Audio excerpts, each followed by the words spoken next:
Hello everybody, hope you're all doing well. Welcome back to another episode of CSGO News. Unfortunately today I'm a little under the weather, if you guys can tell by my voice, so I'm going to keep today's episode very short, but I hope you guys all enjoyed today's very unique stories. As always, let's get right into it. And first off today guys is a big CSGO News brought to us by a couple of guys who go by the names of Tanker and Nysarg. Their links will be down below in the description guys, please check them out. It's because of them that we had a lot of information to reveal to all of you guys in today's episode, so thank you so much to Tanker and Nysarg. It was great meeting you guys, great talking to you, and thank you again for all this information. So first off, we do a little update for all of you guys on CSGOWild, as we have heard and many of you guys have heard as well, about potential rumors of new owners for the potential new site of CSGOWild. We'll be showing evidence throughout this episode that not necessarily is very conclusive, but it does hint strongly at things such as the fact that Zach and Gagey may have sold at least a portion of ownership of their new website for CSGOWild. As shown here, a screenshot of the new site, which if you guys look very closely, a lot of people have been avoiding this kind of stuff. If you look very closely, it states the website is now owned by a company by the name of Plus5 Games. Now we don't yet know the ties between Plus5 Games and CSGOWild, but it says clearly right there they own the website itself, so we're not really sure what that all entails, but it seems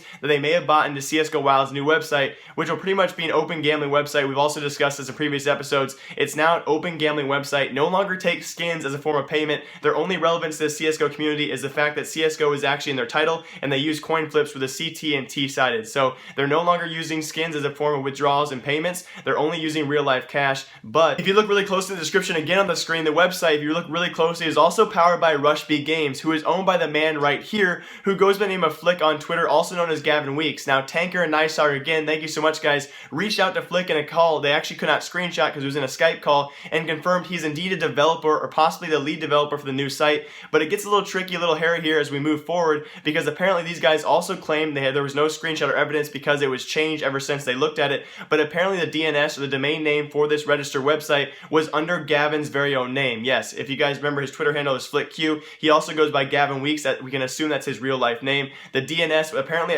for some short time was registered under his name. Now if he is the lead developer for this new CSGOWild website, that might make sense. If he's developing for the website, it would make sense why he would register under his own name and then eventually move that registration under CSGOWild, Zach and Gagey, whatever name it is under right now. So a little controversy there as we move forward and try and figure out if CSGOWild has transferred ownership and actually has acquired new owners. The real question is now guys, as we look forward and hopefully going to reach out to Nysarg and Tanker to look for more information on this in the future, is who have they reached out? If so, how many owners does CSGOWild now have? Who are they? And how much did they pay to become a part of this new website? Those are questions we're hoping to answer sometime soon in the future. And another big obvious thing pointed out was when you type in your Discord the CSGOWild link, apparently Gavin Weeks' name comes up and it says we'll be back very soon. So another very suspicious thing, but it does co-align with if he's the lead developer. Yes, he's going to work at getting that website back as soon as possible. It does not mean he's an owner. It's unconclusive as of right now. Going to try and figure that out sometime soon in the future. But as of right now, Gavin Weeks, our eyes are on you, man. And some other big news, guys, for CSGO. Now, I know a lot of us complained about so many leagues in CSGO being an issue. This one, I think, is actually going to be really fun.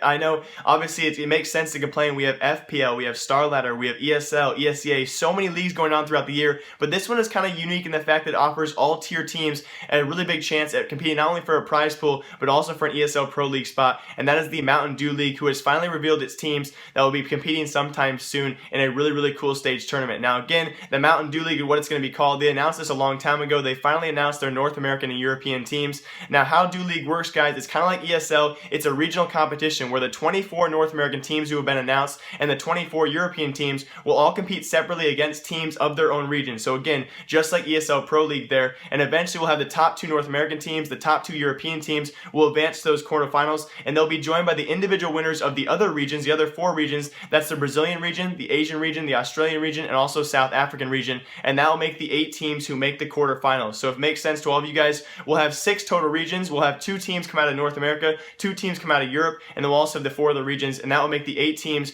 who will join us in the quarterfinals. They will compete for an unidentified prize pool. As of right now, we don't know what the prize pool is, but the ultimate prize as well is the winner of this entire tournament and this entire league will actually qualify for the next season of ESL Pro League for whatever region they come from. So it's going to be a really cool idea. I know you guys are going to say there are so many leagues out there, but this one offers kind of a unique experience, especially because we have anyone besides the top tier teams, you know, you think about your Envy, your Astralis, your Fnatic, your G2, whoever it may be, those top tier teams will not be competing in this. It'll be a lot of tier 2 and lower teams you never even heard about, because you have regions like Africa, Australia, all those guys are going to have possibly 18 teams in the region, so you're going to have plenty of teams you never heard about before, and should be a very interesting league, especially you're going to see who comes out on top of the Mountain Dew League. So that was announced a couple days ago and going to be very exciting to see. And I'm going to follow this story right now, guys, with Northern Arena updates, who's winning their groups as of right now. If many of you guys don't know, the Northern Arena Championships, a big North American event going on right now. I'll update you guys in the next story about who's winning their groups. But first off, guys, we did have Luminosity Gaming unable to attend the event, not with US visa issues. As many of you guys know, it's in Canada. A lot of teams have complained about in the past having US visa issues, and now that continues over to our northern border mates,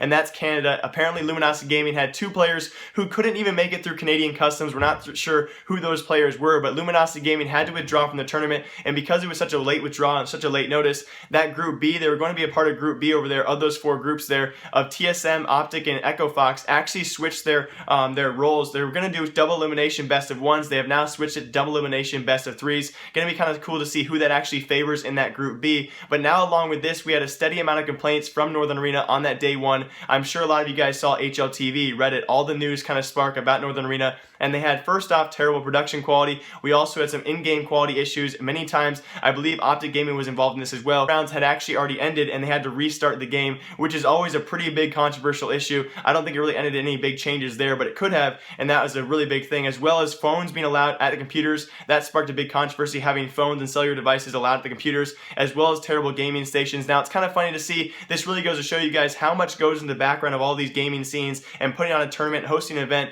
There's so many tiny things that do matter, and they only seem to matter when the players come out. In this case, a lot of players, a lot of North American players came out on Twitter and complained a lot about the production quality, and it's only then that we truly notice the big problems. Obviously, production quality we can see on the streams, but there's so much that goes into the finite details of these tournaments that need to be exactly perfect, and once the players complain, we complain too, and we feel like we have the right. So hopefully Toronto, Canada, Northern Arena Championships, hopefully going to fix that throughout the weekend, but here's some quick updates for that tournament right now. And in some brief updates to the Northern Arena tournament, guys, it's really quite funny how North American teams play against each other, because when we all play against European teams, it'd be really easy to see from an outsider's perspective how you would think North American teams, since we all are generally losing to European teams by heavy margins, you'd think when we played against each other, we'd all be in close competition with each other, but really no surprises so far for this Northern Arena tournament whatsoever throughout the group stages so far. Maybe TSM, one of those slight, as many of you guys know, their actual Group B was changed from best of 1 to best of 3s. Maybe that really wasn't favorable to them, but TSM really struggling this past week or so, as last weekend, and also the CyberPower PC tournament, a much smaller tournament than this, a much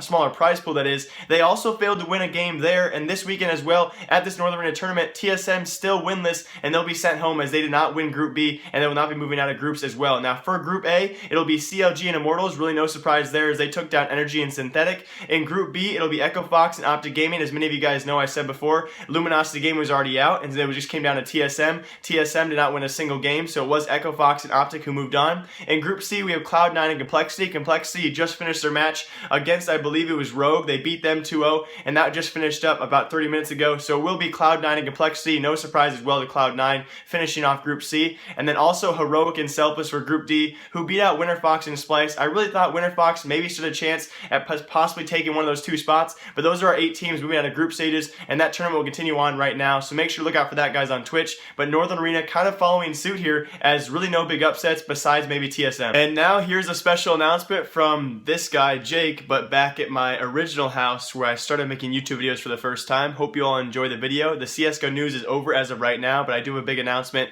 I do want to apologize really quick though, guys, for the shaky camera in the next clip. It's about 3 minutes long. It's a big announcement for this channel as well as a new one. I had a shaky camera because I don't lift very much, so it's kind of hard to hold a phone out here, but I hope you guys all enjoyed. Thank you all for watching, and let's see what happens. And that brings us here, guys, back where it all started. Now, I know it's kind of weird why I'm back at home. It's been a busy weekend. I've been back and forth between school and home, picking stuff up and doing some other things as well, business related. So I hope you guys all enjoyed today's video.